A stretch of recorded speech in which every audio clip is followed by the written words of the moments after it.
जय हिंद। आज हम L Nino, La Neena, ENSO और इंडियन ओशन डाइपोल के बारे में जानेंगे। ये क्या होते हैं, ये वेदर फिनोमिनन्स हैं, तो इनको डिटेल में हम स्टडी करेंगे। काफ़ी कंसेप्चुअल है लेकिन एक बार समझ जाने पे बहुत इजी कॉन्सेप्ट्स हैं। तो देखिए, सिंपल कॉन्सेप्ट समझने के लिए पहले हम हाई प्रेशर और लो प्रेशर पता करेंगे। हाई प्रेशर को हम एच से डिनोट करते हैं, लो प्रेशर को एल से डिनोट करते हैं। होता क्या है कि कहीं पर अगर जो धरती है अगर वो वार्म होती है, ये वार्म अगर हो गई है गर्म, तो यहाँ से एयर जो है ऊपर राइज करने लगते हैं। एयर स्टार्ट टू असेंड, तो असेंड करने लगेंगे। ऊपर जब जाएंगे तो कोई एक लेवल आएगा जहाँ पर पहुँचकर धीरे धीरे जैसे ही असेंड होता है ना हवा, तो वो ठंडा होने लगता है। ठंडा होते होते मॉइस्चर गेन कर लेगा। मॉइस्चर गेन करने के चलते ऊपर जाकर वो काफ़ी ज़्यादा मॉइस्चर लेडन हो जाने के चलते क्लाउड फॉर्मेशन कर लेगा और इवेंचुअली रेन करेगा। तो यहाँ से जो हवा ऊपर उठा तो आखिर यहाँ पे एक वैक्यूम क्रिएट होगा। तो इस वैक्यूम में हवा कहीं से फिल करने के लिए भी आएगा, क्योंकि कहीं पर एटमॉस्फेयर में वैक्यूम तो हो नहीं सकता है। तो यहाँ से हाई प्रेशर वाले बेल्ट से वो हवा यहाँ पे आएगा फिल करने के लिए। तो ये सिंपल सा कॉन्सेप्ट है। देखिए, यहाँ पर लो प्रेशर है, हवा ऊपर की ओर बढ़ा, ऊपर की ओर बढ़ा तो यहाँ पे क्लाउड फॉर्मेशन हुआ। अब क्लाउड फॉर्मेशन हुआ तो इसके बाद फिर ये इधर इस तरीके से दूसरे डायरेक्शन में मूव कर जाएगा, क्योंकि इसके ऊपर और एटमॉस्फेयर है, स्ट्रेटोस्फेयर ये सब। लेकिन हम जानते हैं वेदर ये एटमॉस्फेरिक फिनोमेना मेनली हमारा नीचे वाले एरियाज़ में होते हैं, तो इसलिए ये इस तरीके से मूव करेगा। और यहाँ पर फिर हाई प्रेशर है, तो हाई प्रेशर वाला हवा जो है ये आपका लो प्रेशर में आकर उसके जगह पे ले लेगा। तो ये जब यहाँ ले लेगा तो हमेशा एक कॉन्सेप्ट याद रखिएगा, हवा एयर हमेशा हाई प्रेशर से लो प्रेशर में मूव करता है। Air always moves from high pressure towards low pressure. तो यहाँ से हाई प्रेशर से ये लो प्रेशर में मूव कर रहा, तो इस तरीके से ये मूव करेगा तो इस तरीके से एक लूप बन जाएगा। ये जो आप क्लोज लूप देख रहे हैं ये एक लूप का रूप ले लेता है। तो ये सिंपल है, एक हाई प्रेशर होगा, एक लो प्रेशर होगा। लो प्रेशर वाला हवा ऊपर जाएगा, ऊपर जाकर डिसिपेट हो जाएगा डिफरेंट डायरेक्शंस में, और हाई प्रेशर वाला ये लो प्रेशर को फिल करने के लिए नीचे आएगा। हाई प्रेशर से लो प्रेशर में हवा फैलेगा, ये ऊपर जाएगा, फिर इस तरीके से, फिर ये नीचे, इस तरीके से पूरा साइकिल चलता है। आई होप ये कॉन्सेप्ट समझ गए होंगे। अब आगे चलते हैं। वही है कि देखिए, यहाँ पर हाई प्रेशर हुआ, हाई प्रेशर से हवा जा रहा लो प्रेशर में फिल करने, लो प्रेशर वाला हवा ऊपर जाएगा, क्लाउड फॉर्मेशन हो जाएगा। ये सिंपल प्रोसेस है, ठीक है। अब आगे चलते हैं। देखिए, अब हम जो कॉन्सेप्ट देखेंगे तो उसमें बहुत ज़्यादा कुछ है नहीं, लेकिन समझना बहुत ज़रूरी है। ये इंडियन ओशन और पैसिफिक ओशन वाला रीजन आपको दिख रहा है। मेनली पैसिफिक ओशन वाला रीजन हमारा कंसर्न है, क्योंकि इसी में हम ये फिनोमिनास ज़्यादा देखते हैं, एल नीनो और ला नीना वाला। हम देखेंगे एनसो। सबसे पहले एनसो क्या होता है, तो एनसो जो है ये आपका कुछ नहीं है, El Nino southern oscillation. El Nino La Nina southern oscillation, इसको बोलते हैं सदर्न ऑसिलेशन। तो इसको हम तोड़कर अब देखते हैं क्या है। ये जो मेनली होता है, जैसे नाम ही है सदर्न ऑसिलेशन, सदर्न हेमिस्फीयर में मेनली देखने को मिलता है। ENSO usually occurs in southern hemisphere just right below equator, equatorial region में जस्ट राइट बिलो इक्वेटर, ठीक है। तो ये हो गया सदर्न, इससे हो गया सदर्न आपका। ये हो गया ऑसिलेशन, ठीक है। तो ऑसिलेशन का मतलब क्या होता है? ऑसिलेशन का मतलब कुछ इधर से इधर जा रहा। ये एक पेंडुलम है, तो ये कभी इधर जाएगा कभी इधर जाएगा, ये ऑसिलेट करता है। तो उसी तरीके से यहाँ भी कुछ ऑसिलेट करेगा। तो क्या ऑसिलेट करेगा भाई, ये क्वेश्चन है। तो ये टेम्परेचर ऑसिलेट करेगा। ओशन टेम्परेचर जो है वो ऑसिलेट करेगा from warm to cool temperature and vice versa. Ocean temperature जो है कभी वार्म हो जाएगा कभी कूल हो जाएगा, इस तरीके से ये ऑसिलेट करेगा। अलग अलग फैक्टर्स होते हैं उसके।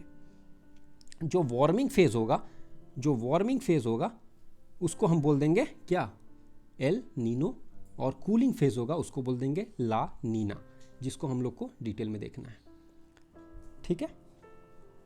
और ये जो ओशन का बात हो रहा है, ये ओशन हम लोग देखेंगे। ओशन ऑफ कंसर्न हमारा है पैसिफिक ओशन, ठीक। पैसिफिक ओशन जैसा हमने ये डायग्राम में देखा था, पैसिफिक ओशन जो कंसर्न है on eastern side of Asian and Australian continent. देखिए, eastern side of Asian and Australian continent, और इसका वेस्टर्न साइड में, इसका वेस्टर्न साइड्स में, ठीक है। ये जो है equator, it exist at the equator and heat gets heated up होता है, इक्वेटर के पास होगा तो हीटेड अप होगा। और क्योंकि इक्वेटोरियल रीजन में great amount of sun rays fall होता है थ्रू आउट द ईयर, इसलिए ये फिनोमेना देखने को मिलता है। ये फिनोमेना ऐसा नहीं है हर नाउ एंड देन आपको देखने को मिले, गैप में देखने को मिलता है, कभी कभी 7 साल भी होता है, कभी कभी 2 ईयर्स होते हैं, इस तरह से गैप के बाद देखने को मिलता है। ये जानने के लिए कि कैसे ये प्रोसेस होता है हम लोग 3 सेशन में इसको डिवाइड करते हैं। एक देख लेते हैं न्यूट्रल फेज, एक देखेंगे एल नीनो, एक देखेंगे ला नीना, एक देखेंगे एल नीनो। ठीक है, ये वाला 3 फेज में हम लोग देखेंगे ये प्रोसेस को। सबसे पहले हम देखते हैं न्यूट्रल फेज में क्या होता है। न्यूट्रल फेज में ये होता है, सेंट्रल पैसिफिक ओशन जो है, सेंट्रल पैसिफिक ओशन वार्म है। अब ट्रेड विंड, अगर यहाँ पर वार्म है सेंट्रल पैसिफिक ओशन, तो ट्रेड विंड्स ब्लो करते हैं इधर, तो ट्रेड विंड्स इधर से मान लीजिए ट्रेड विंड्स आ रहे हैं, ट्रेड विंड्स आ रहे हैं, क्योंकि देखिए ओशन सरफेस में ना अलग अलग करंट्स भी मूव करते रहते हैं, तो वो सब के चलते समझिए यहाँ पर ये हम न्यूट्रल फेज का बात कर रहे हैं, न्यूट्रल। ठीक है, एल नीना ला नीना, इसके बाद देखेंगे न्यूट्रल फेज। न्यूट्रल समझ जाएंगे तो दोनों समझ जाएंगे। देखिए इस फेज में है क्या, सेंट्रल पैसिफिक ओशन वार्म है, अब ट्रेड विंड्स को लाते हैं, ट्रेड विंड्स आ गए। ठीक है, ट्रेड विंड्स वैसे विंड होते हैं जो कि ईस्टर्न साइड से वेस्टर्न साइड ब्लो करते हैं ट्रॉपिकल एरिया में। सिंपल, ट्रेड विंड्स क्या हैं, ट्रेड विंड्स वैसे विंड्स होते हैं जो ईस्टर्न साइड से वेस्टर्न साइड ब्लो करते हैं ट्रॉपिकल एरिया में। देखिए ये आपको दिख रहा होगा, ट्रॉपिकल एरिया में ईस्टर्न साइड से वेस्टर्न साइड ब्लो कर रहे हैं। ठीक, इससे ट्रॉपिकल ईस्टर्लीज भी बोला जाता है, ट्रॉपिकल ईस्टर्लीज भी बोला जाता है, क्योंकि ईस्टर्न साइड से वेस्टर्न साइड ब्लो कर रहे हैं। ये हो गया हमारा ईस्ट, ये हो गया हमारा वेस्ट, तो ईस्टर्न साइड से वेस्टर्न साइड ऐसे ब्लो कर रहा, तो इसको ईस्टर्लीज भी बोलते हैं। यहाँ तक सिंपल है। सो इक्वेटर को काफ़ी सनरेज मिलती है, जिससे पैसिफिक ओशन गर्म हो जाएगा। इक्वेटर को काफ़ी सनरेज, तो पैसिफिक ओशन गर्म हो गया। ये देखिए गर्म वाला पार्ट। तो ट्रेड विंड्स पुश करेगी वार्म ओशन करंट और उसके तरफ लेकर जाएगी, तो ये जो है इसको इस तरफ पुश कर देगी, इस तरफ लेकर आएगी। देखिए इस तरफ लेकर आ गई है। ठीक, अब इससे वेस्टर्न पैसिफिक एरिया वार्म हो जाएगा। ये जो वेस्टर्न पैसिफिक एरिया है, ये क्या है, ईस्टर्न, ये है वेस्टर्न, तो वेस्टर्न पैसिफिक एरिया वार्म हो जाएगा। ये वाला एरिया जो है ये वार्म हो जाएगा। ठीक है, मेनली न्यूजीलैंड, ऑस्ट्रेलिया, ये वाला जो एरिया है ना, ये ऑस्ट्रेलिया आपका, ये सब एरिया वार्म हो जाएगा। ठीक, तो इसके आसपास वाला एरिया वार्म हो जाएगा, मॉइस्चर भी बढ़ जाएगा एटमॉस्फेयर में। हमने क्या देखा था कि अगर लो प्रेशर होता है तो यहाँ से विंड ऊपर जाएंगे, तो यहाँ पर मॉइस्चर हो जाएगा और उसके बाद क्लाउड फॉर्मेशन हो जाएगा। तो वो वाला सिचुएशन यहाँ पर आ जाएगा, हवा ऊपर जाने लगेगा, यहाँ पर क्लाउड का फॉर्मेशन हो जाएगा। यहाँ तक ठीक है। तो वार्म एयर ऊपर उठेगा एंड ऊपर जाकर कूल होकर मॉइस्चर के कारण क्लाउड बनाएगा ट्रोपोस्फेयर के आसपास बाय कन्वेक्शन प्रोसेस। ये प्रोसेस को हम लोग बोलते हैं ना, ऐसे क्लाउड वगैरह बन गए, वाटरफॉल हो गया, कन्वेक्शन प्रोसेस से होता है ये। ठीक, वेस्टर्न पैसिफिक एरिया में फिर ये वार्म गर्म हवा जो है ईस्ट ट्रेवल करेगा टुवर्ड्स ईस्टर्न पैसिफिक ओशन। यहाँ से क्योंकि हम देखे थे ऐसे ऊपर जाता है तो फिर हवा डिसिपेट कर जाएगा, तो इस तरफ ट्रैवल करेगा, यहाँ पर फिर से आ जाएगा। तो यहाँ पर क्या हो गया, लो प्रेशर, यहाँ पर क्या हो गया, हाई प्रेशर, यहाँ पर हाई प्रेशर है, तो हाई प्रेशर से लो प्रेशर में हवा आएगा और ये हवा फिर इस तरीके से ट्रैवल कर जाएगा। ये पूरा प्रोसेस है, सर्कुलर लूप एक बना देगा। ठीक है, तो क्या हम बोल रहे थे, ये वार्म गर्म हवा ईस्ट ट्रैवल करेगा towards east Pacific ocean. East Pacific ocean ये वाले एरिया में ट्रैवल कर जाएगा, near South America region, specially Ecuador और पेरू वाला एरिया में।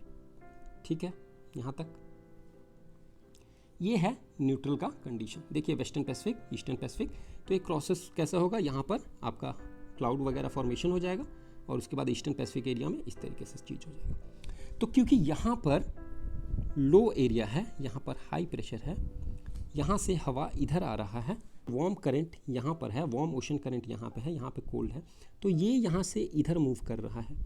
ये जो warm air, warm water body जो इधर मूव किया है, तो यहाँ पर तो गैप हो जाएगा, तो यहाँ पर नीचे से आना शुरू हो जाएगा क्या, कोल्ड वाला वाटर। कोल्ड वाटर जो नीचे से ऊपर आएगा तो ये अपने साथ साथ बहुत सारे न्यूट्रिएंट्स लेकर आएगा। ठीक है, फाइटोप्लैंक्टन्स लेकर आएगा, फाइटोप्लैंक्टन जो कि फिशेस वगैरह खाते हैं, तो फिशेस वगैरह खाती हैं, तो क्योंकि फ़िश आ जाएगा तो उसके पीछे पीछे फिशिंग इंडस्ट्री भी आ जाएगा। इसलिए आप पेरूवियन कोस्ट पे देखेंगे कि बहुत बड़े बड़े फिशिंग इंडस्ट्रीज़ आपको देखने को मिलता है। मेन ऑक्यूपेशन फिशिंग बोल देते हैं। तो ये जो सर्कल जो बन जाता है, ये सर्कल आपका वॉकर सर्कुलेशन कहला जाता है। वॉकर सर्कुलेशन कहला जाता है, क्योंकि सिंपल समझिए, ये एक सर्कल है, इधर से इधर प्रोसेस है, ये वॉक कर रहा और सर्कल में है तो वॉकर सर्कुलेशन, सिंपल। ठीक है। अब एल नीनो कंडीशन देखते हैं। एल नीनो कंडीशन में थोड़ा सा उल्टा है चीज़। एल नीनो को हम लोग लिटिल बॉय भी बोलते हैं। लिटिल बॉय और क्राइस्ट चाइल्ड स्पेनिश में बोला जाता है। लिटिल बॉय या क्राइस्ट चाइल्ड, इसका मीनिंग स्पेनिश में। ये सबसे पहले साउथ अमेरिकन फिशरमैन जो है पहली बार नोटिस किए थे कि यार ये जो वाटर है ना अनयूजुअली वार्म हो रहा। कभी ऐसा होता नहीं था, वार्म वाटर देख रहे हैं हम लोग पैसिफिक ओशन में। कब? 1600 के आसपास। तो इन्होंने ये चीज़ डिस्कवर किया था। तो जब ट्रेड विंड्स वीक हो जाएंगे, ट्रेड विंड्स जो अभी तक इधर से इधर चल रहे थे वो वीक हो जाएंगे। ठीक है, ट्रेड विंड्स वीक हैं, समझ लीजिए ट्रेड विंड्स वीक हैं। तो वार्म ओशन वाटर जो है उसको कोई पुश नहीं मिलेगा। जो इधर से पुश करके इधर ला रहा था वो पुश अब एब्सेंट है, पुश कोई नहीं है। तो क्या होगा? वार्म वाटर जो है वो स्लोली मूव करेगा ईस्टर्न साइड में, स्लोली मूव करना स्टार्ट कर देगा ईस्टर्न साइड में। ये जो वार्म वाटर है इस तरफ मूव करना स्टार्ट कर देगा। क्यों? क्योंकि हमने पढ़ा था ऑसिलेशन के कारण, ऑसिलेशन होता रहता है। हमने देखा था कि warm ocean area and cold ocean area हमेशा ऑसिलेट करते रहते हैं। तो यहाँ वार्म ओशन जब ईस्टर्न पैसिफिक साइड में आएगा तो कोल्ड वाटर नीचे चला जाएगा, कोल्ड वाटर नीचे चला जाएगा। देखिए कोल्ड वाटर यहाँ से नीचे चला जाएगा और ये कोल्ड वाटर इस तरफ मूव कर जाएगा। तो जस्ट जो हम अभी प्रोसेस देख रहे थे न्यूट्रल कंडीशन में, उसका थोड़ा सा उल्टा देखने को मिलता है। यहाँ पर हो जाएगा लो प्रेशर, यहाँ पर हो जाएगा हाई प्रेशर। लो प्रेशर में एयर ऊपर जाएगा, हवा, यहाँ पर क्लाउड फॉर्मेशन होगा, यहाँ पर रेन हो जाएगा। और जस्ट इसका अपोजिट साइड कोल्ड होगा और यहाँ से यहाँ मूव करेगा इस तरीके से आपका लूप बन जाएगा। ये प्रोसेस हमने देखा था। न्यूट्रल फेज में क्या हो रहा था? Trade winds warm ocean water को, वार्म ओशन करंट को पुश करके वेस्टर्न पैसिफिक एरिया में इस तरफ लेकर आ रहे थे न्यूट्रल वाले में, लेकिन इसमें अपोजिट हो रहा। ये एल नीनो हमने देखा, एल नीनो कंडीशन है।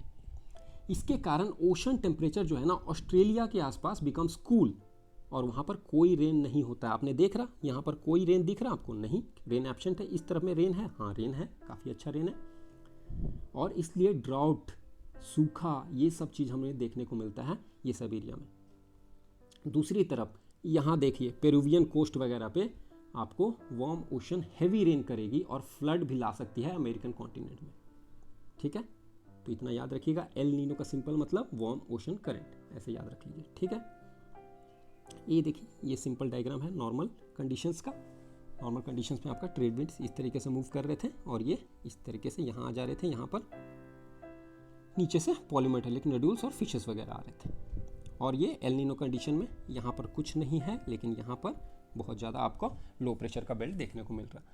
ठीक है, एल नीनो कंडीशन। ला नीना कंडीशन में क्या होगा? ट्रेड विंड्स जो न्यूट्रल कंडीशन में थे ना वो अब और भी ज़्यादा स्ट्रांग हो जाएंगे। बहुत सारे ट्रेड विंड्स आ गए, बहुत स्ट्रांग है ये ट्रेड विंड्स। तो ये साउथ अमेरिका वाला साइड से इस तरफ बढ़ेगा, ईस्टर्न साइड से वेस्टर्न साइड में बढ़ेगा ये। देखिए इससे पहले ला नीना को हम लोग लिटिल गर्ल स्पेनिश में बोलते हैं और ये कोल्ड इवेंट होता है। ठीक है, सिमिलर है न्यूट्रल फेज का, बस इसमें ट्रेड विंड्स का स्पीड बढ़ा दीजिए, सिंपल चीज़ है। स्ट्रॉन्ग ट्रेड विंड्स पुश करेगा warm water towards Asia of the America coast, upwelling increase, bring cold nutrients rich water to surface. ये सारा कहानी हो जाएगा यहाँ पर। ठीक है, इसमें क्या है? ट्रेड विंड्स काफ़ी स्ट्रॉन्ग रहेंगे और ये क्योंकि ईस्ट टू वेस्ट रहता है सो ये वार्म ओशन करंट को पुश करेगी, पुश करके वेस्टर्न पैसिफिक एरिया में ले जाएंगे। ये वेस्टर्न पैसिफिक एरिया में लेकर जाएंगे। देख रहे हैं आप ट्रेड विंड्स काफ़ी स्ट्रॉन्ग है। वेस्टर्न पैसिफिक एरिया में पूरा वार्म करंट आ चुका है। तो कोल्ड ओशन करंट डेंस होने के कारण डीप ओशन में नीचे सेटल हो जाएगा, मतलब temperature of ocean surface warm होगा। यहाँ पर वार्म आ गया तो कोल्ड वाला तो नीचे ही आएगा। अब क्योंकि ये आपका लो प्रेशर, ये हाई प्रेशर, हाई से लो में ट्रैवल कर रहा, तो यहाँ पर गैप क्रिएट होगा वैक्यूम, तो ये नीचे से उभर कर आएंगे। तो ऐसा कंडीशन में ये देखने को मिलता है। तो जैसे ही trade winds warm ocean current को लेकर वेस्टर्न साइड जाएगा, उसके खाली एरिया में ईस्टर्न पैसिफिक में कोल्ड ओशन करंट ऊपर आ जाएगा। यहाँ हमने देखा कोल्ड ओशन वाटर ऊपर आ जाएगा, पैसिफिक में कोल्ड ओशन करंट ऊपर आ जाएगा। इस जो प्रोसेस को है नीचे का ऊपर आ जाना, इसे बोलते हैं thermocline system. Thermocline, rising path of ocean water, इसे थर्मोक्लाइन बोलते हैं। रेस्ट प्रोसेस सेम है न्यूट्रल प्रोसेस के जैसा। तो El Nino plus La Nina equals to ENSO, ठीक है, El Nino plus La Nina equals to ENSO, ऐसे भी आप बोल सकते हैं। वॉकर साइकिल हमने देख लिया था, इसका नाम पड़ा था गिलबर्ट वॉकर के ऊपर। ये जो प्रोसेस था ना कि हाई प्रेशर से लो प्रेशर ऐसे मूव कर रहा, ऊपर जा रहा, क्लाउड फॉर्मेशन, ये यहाँ से एयर डिसिपेट कर रहा, फिर एयर नीचे आ जा रहा, ये जो प्रोसेस जो हमने देखा था पीछे, तो ये आपका गिलबर्ट वॉकर के द्वारा दिया गया था, इसलिए इसे वॉकर साइकिल बोलते हैं।